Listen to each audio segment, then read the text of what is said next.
right, let's jump into another deep dive. Today we're looking at, this is so interesting, your notes on thinking in English Ah. to unlock a whole new level of fluency.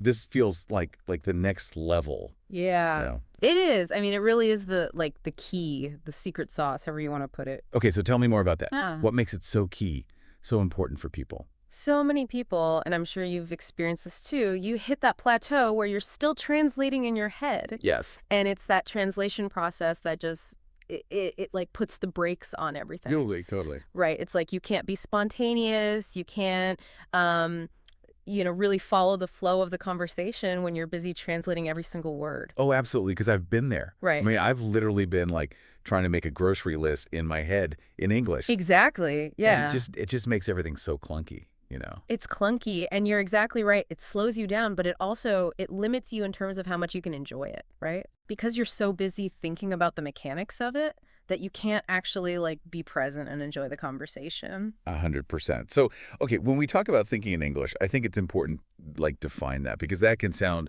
a little intimidating, right? Yeah. I need to, be dreaming in perfect grammatical English or something. Right. What does that actually mean? Exactly, and I think you're right to point that out, because it can sound very intimidating, like, oh my gosh, I need to be, thinking in Shakespearean English or something in my sleep. Right, exactly. No, it's not about that at all, and I think, really importantly, it's not about knowing every single word perfectly. It's not about never using your native language again. Right. It's just about shifting the way that your brain is processing the language. Okay, that makes a lot more sense, yeah.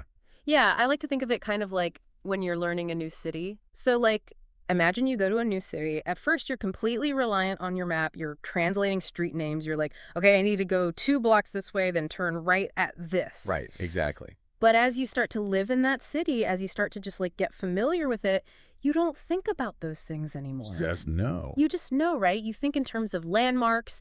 You think in terms of, oh, I need to go past the bakery and then turn right at the big tree. I love that. So it's that same kind of thing with language, where you're no longer thinking about the individual components. You're just thinking in terms of the bigger picture. I love that analogy. That is so helpful.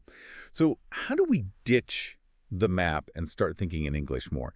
So in your notes, you have some great steps here outlined, and I'd love to go over these with you. One thing you mentioned was starting simple. Yes. And changing our phone settings, which I thought was brilliant. Tell me more about that. Yeah, I actually, when I was learning a new language, I did this. I was like, all right, I'm going to immerse myself as much as possible. And that means even the little things. Yeah. So I changed my phone settings to that language. And it was so strange at first, because I was like, wait, how do I? Yeah, where's my email? Exactly. I was like, I can't, this is too much. But after a while, you get used to it, and it becomes this passive exposure that you don't even realize is happening, but it's training your brain all the time. Wow. I honestly never even considered that, but it's so obvious, right? It is. It's like constant passive, you're just absorbing it. Exactly. Yeah, it's awesome. Okay, what about talking to yourself in English? Which I'll admit, I do this, and I always feel a little silly. I think everyone feels silly doing that, but the thing is, it works. Does it really?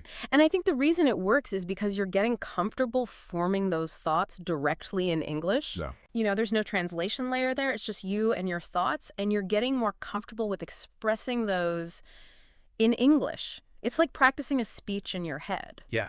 Right? You wouldn't just get up on stage and give a speech without practicing it beforehand. Right. So this is like you practicing in the comfort of your own mind. Okay, that makes me feel a lot better about it. Good. Yeah, practice makes perfect, but in your own head. Exactly. Which is even better because no one can judge you. Nobody can see. Yeah. Unless you're talking out loud. But yeah. Okay, now speaking of visualizing, you mentioned this in your notes. I thought this was so cool, thinking in images, especially during conversations. Yes. Tell me more about this, because I thought this was fascinating. Yes, because again, so much of language, we think about it as these words on paper, but it's not. It's about how we picture the world. Yes. And so if you can bring that visual element into it, when you're listening to someone speak, if you can be picturing what they're saying, it's going to help it stick. Yeah. Makes it more active. Exactly. You're not just passively listening, you're actively creating these images in your mind. Oh, I love that. So yeah, try to visualize as much as possible. Okay, that's brilliant. That's so good. And what about actively engaging with English content? I know we talk a lot about watching TV and film and listening to music, things like that. Yes. But tell me about this active part of it. Right, because it's one thing to have something on in the background. It's another thing to be really actively engaging with it. And I think some ways you can do that is, first of all, pay attention to how people are using the language. Oh, interesting. So what words are they using? How are they structuring their sentences? Okay. And then another fun thing is to try to guess what someone's going to say next. Oh. You know, like even just in a movie or a TV show, like, oh, I think he's going to say Yeah, this. what word are they going to use? Right. Yeah. Exactly. And you can even make it a game with yourself or with friends, like who can guess the next word or who can, yeah, it's just about getting more actively involved in the process. It's like taking those mental swings, even if you're not up to bat. Right.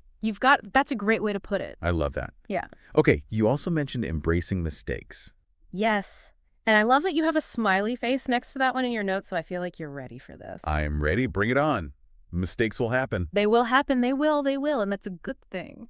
I think so often people are so afraid of making mistakes, especially with language, that it prevents them from progressing. Oh, 100%. And really, the best way to learn a language is to just dive in, make the mistakes, and think of every mistake as a learning opportunity. Absolutely. I think we get so caught up, especially if you're a rule follower. Yeah. It can be hard to not, overthink it, right? And I'm such an overthinker. Of course we all are. But I love that you said that because that is so true. Every mistake Oh. is an opportunity. It is. Because you're going to learn so much more from the mistakes you make than from the things you get right.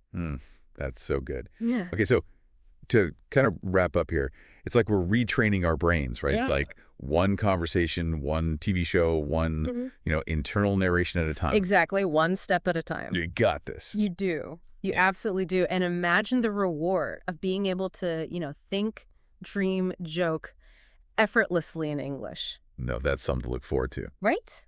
I love it. I love it. And, maybe you'll even start dreaming in English as a result of all this, right? You never know how your brain's going to, take all this new input. That's right. It's an amazing thing, the brain. It'll surprise you. That's awesome. Well, thank you so much. This has been such a great deep dive, and I really, really appreciate all of your insights. My pleasure. Always fun to chat about this stuff. Awesome. And thank you to everyone listening. We'll catch you in the next deep dive.